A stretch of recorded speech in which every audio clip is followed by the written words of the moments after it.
नमस्कार, आपका स्वागत है और देख रहे हैं आप नॉकिंग न्यूज़। भारत के लिए कुछ चिंताजनक चीज़ें हैं। सौभाग्य कहें या दुर्भाग्य, कुछ चीज़ें पहले से भांप लेने की आदत पड़ गई है लंबे करियर के बाद। एक पत्रकार के तौर पे अब हम सूंघने लगे हैं कि आने क्या होने वाला है, और वो चीज़ें आपके सामने समय समय पर आती रही हैं और वो चीज़ें सेट होती रही हैं। अभी जो हो रहा है वो हमारे लिए, हम भारत के लोगों के लिए चिंता की बात है। जियोपॉलिटिकल दुनिया ऐसी नहीं है कि आपके दफ्तर की दुनिया हो कि ये आदमी बहुत अच्छा है, हम्बल है, यस मैन है, तो चलो इसको गलती करने पर भी छोड़ दिया जाए। ये दुनिया के देश हैं जो जितना कमज़ोर दिखता है, जो जितना ज़्यादा झुकता है, उसका उतना लाभ उठाना चाहते हैं।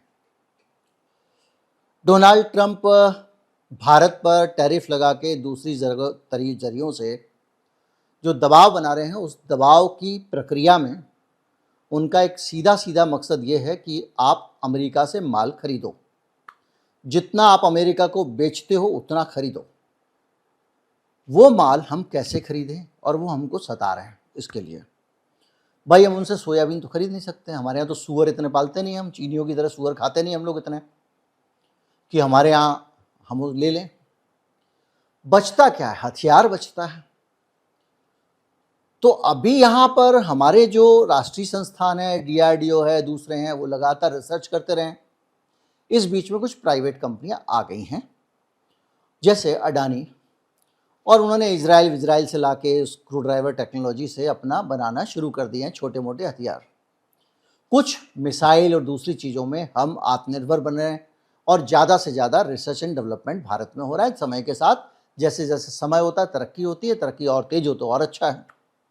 लेकिन ये जो इंडिजिनस डिफेंस टेक्नोलॉजी है, भारत की स्वविकसित, इस टेक्नोलॉजी के डेवलपमेंट में सबसे बड़ा अड़ंगा अगर कोई है, वो है अमेरिका के या दुनिया की हथियार की ताकतों के हथियार।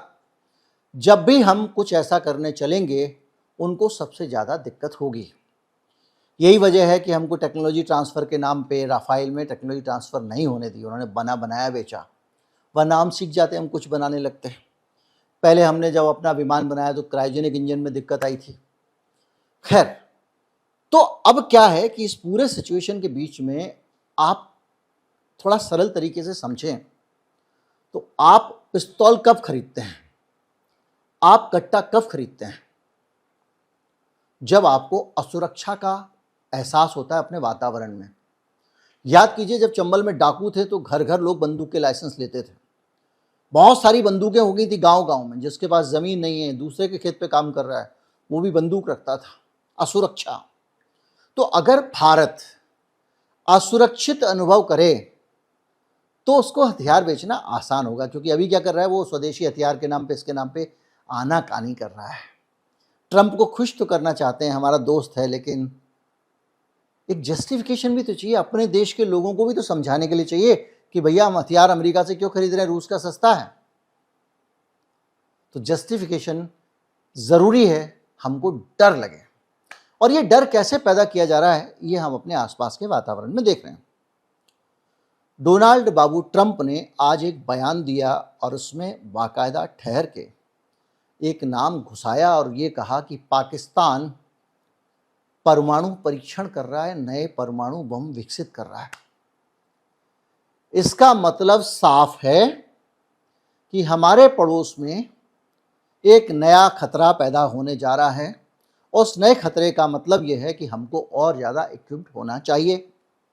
एक तो यह हुआ कि हमको हथियार खरीदने चाहिए, लेकिन इसका दूसरा मतलब यह भी हुआ कि तुम असुरक्षित हो रहे हो। दूसरा, चीन के साथ भी उसने एक नया रिश्ता बना लिया है। नया रिश्ता ये बनाया कि अब चीन के साथ वो रूटीन में सुरक्षा से जुड़ी हुई चीज़ों पर बातचीत करेंगे। कम्युनिकेशन चैनल खोल दिए हैं जो लगातार चलते रहेंगे। यानी चीन और अमेरिका में आपस में सुरक्षा के मामलों में बातचीत होगी।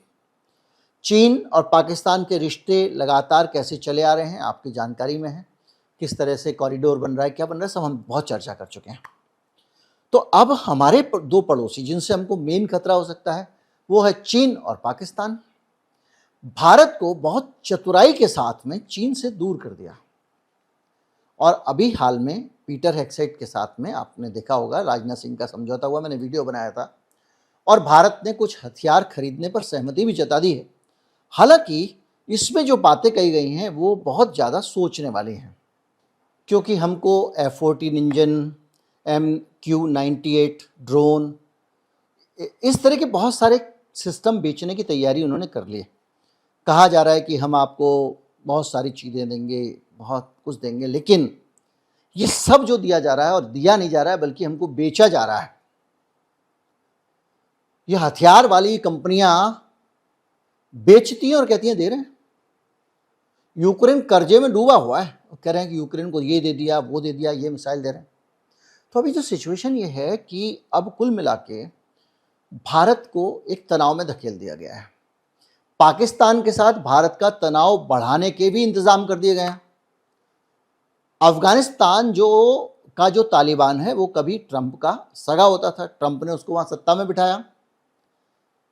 वो अफगानिस्तान पाकिस्तान पे हमला करने की तैयारी में है, और पाकिस्तान अफगानिस्तान पे अटैक कर रहा है, और इसके बीच में भारत को घसीटा जा रहा है। पाकिस्तान बार बार कह रहा है भारत कर रहा है, भारत कर रहा है, इसके पीछे भारत है। भारत पाकिस्तान परंपरागत एक दूसरे के प्रतिद्वंदी है। आंकड़े बहुत हैं, जानकारियां बहुत हैं, लेकिन कुछ चीज़ें आपको साफ दिखाई देती हैं कि किस तरह से पाकिस्तान ईरान के भी नज़दीक चला गया है। और ये सारी चीज़ें हमको ये बताती हैं कि हमारे आसपास एक वातावरण खड़ा कर दिया गया, ऐसा वातावरण जिसमें भारत को हथियार बेचने के लिए, हथियार खरीदने के लिए मजबूर किया जाए, और भारत की जो सरकार है ये कोई बहाना भी ना बना सके। अक्सर मैं आपको बताऊं क्या होता है, जब कोई दूसरे देश का राष्ट्राध्यक्ष हमारे देश के राष्ट्राध्यक्ष पे कोई दबाव डालता है तो उसके पास ये नहीं होता कि हम नहीं खरीदेंगे, जो करना है कर लो। उसको ये समझाना होता है कि भाई मुझे अपने देश में जाना है, हमारे देश के लोगों के बीच में इसको स्वीकार कराना है। अगर मैं आज करने जा रहा हूँ, कल ऐसा नहीं हो तो देखो भाई जनता खिलाफ हो जाएगी, इसलिए जनता का भी ख्याल रखना है, तो अभी मैं आपसे हथियार नहीं खरीद पाऊंगा, कुछ समय रुक जाइए। तो वो एक ऐसा वातावरण तैयार कर रहा है जिसमें जनता खुद का है, हाँ और लाओ और लाओ और लाओ, हथियार लाओ। मोदी जी जब से सरकार में आए हैं इस देश के लोग मुफ्त के अनाज में पल रहे हैं, काम धंधे चल नहीं रहे हैं, बिक्री बढ़ नहीं रही है, फैक्ट्रियां चल नहीं रही हैं, रोजगार का बुरा हाल है। और इतनी बुरी हालत में जो देश है तमाम सारे इंडेक्स में नीचे जा रहा है। अब तुम्हारा पासपोर्ट भी कम देशों में चलना शुरू हो गया, कम देश उसको स्वीकार कर रहे हैं, 85वीं स्थिति पे आ गए हम। तो उस सिचुएशन में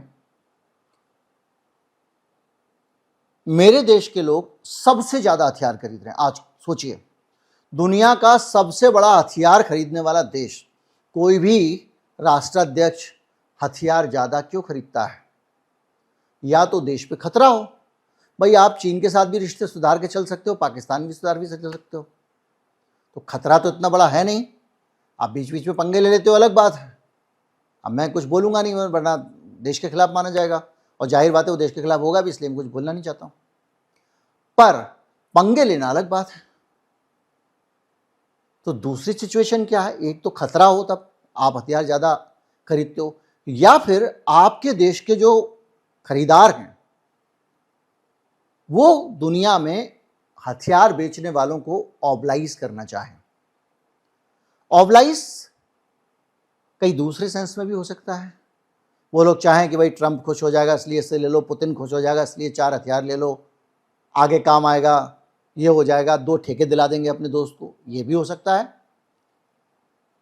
या फिर ऑब्लिगेशन ये भी हो सकता है कि भैया चुनाव भी तो होते हैं देश में, और हथियारों की दलाली कितनी बड़ी होती है, हथियार में कितना लेन देन होता है, आप गूगल करेंगे आपको एक पूरी लिस्ट मिल जाएगी। ज़्यादातर मामलों में ये एक विश्वास है, गलत भी हो सकता है, ऐसी कोई डिफेंस डील होती नहीं जिसमें कि दलाली ना हो, हर डिफेंस डील में होती है, और सबसे ज़्यादा हथियार हम ही खरीद रहे हैं। तो बहरहाल जो आपके आसपास एक वातावरण दिख रहा है जिसमें आप चीन के नज़दीक जाते हो आपको दूर खींच लिया जाता है, पाकिस्तान के नज़दीक जाते हो पाकिस्तान से रिश्ते ख़राब कर दिए जाते हैं, अफ़गानिस्तान से लड़ रहे हैं, भारत को टारगेट कर रहे हैं, अफ़गानिस्तान उनको टारगेट कर रहा है और ट्रंप कह रहे हैं वो परमाणु बम बनाने वाला है, और उस बीच में भारत हथियार खरीद की डीलें कर रहा है।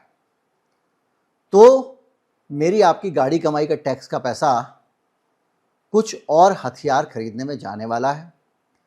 दुनिया भर में अब परमाणु हथियारों की होड़ भी नए सिरे से शुरू होने वाली है, जो करीब करीब बंद हो गई थी क्योंकि दुनिया वामपंथियों के हवाले थी। अमेरिका का पूंजीवाद भी वहाँ के दक्षिणपंथी राष्ट्रवादी सरकारों से दूर था, इसलिए उन्होंने सालों से परमाणु बम नहीं बनाए थे, कोई नया परीक्षण नहीं किया था। अब एक्सट्रीमिस्ट आ गए हैं, अब राष्ट्रवाद आ गया है दुनिया के देशों में, और परमाणु बम बना के आप अपने आप को महाशक्ति दिखा सकते हो।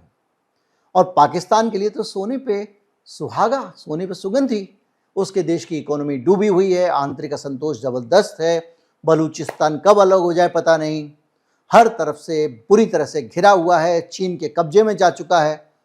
उसको तो एक बहाना मिल जाएगा मर्दानगी दिखाने का और वोट लेके सरकार बनाने का, उसको तो बहुत ज़्यादा सूट करेगा।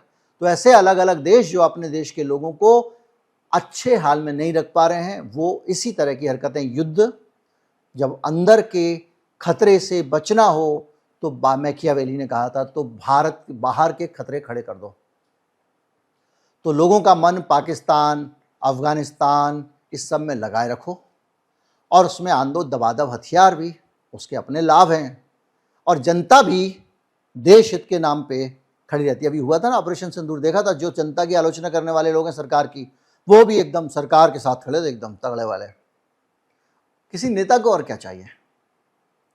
तो इसलिए ये जो वातावरण बन रहा है तनाव का, ये भयंकर तरीके से खतरनाक भी है, क्योंकि ये कई बार युद्ध में भी तब्दील हो जाता है, क्योंकि युद्ध से भी तो, सर्जिकल स्ट्राइक से भी तो वोट बनते हैं। उम्मीद करता हूँ वीडियो आपको अच्छा लगा होगा। अच्छा लगा हो तो ज़्यादा से ज़्यादा लोगों तक पहुँचाएं, चैनल को सब्सक्राइब कर लें। नमस्कार, जय हिंद।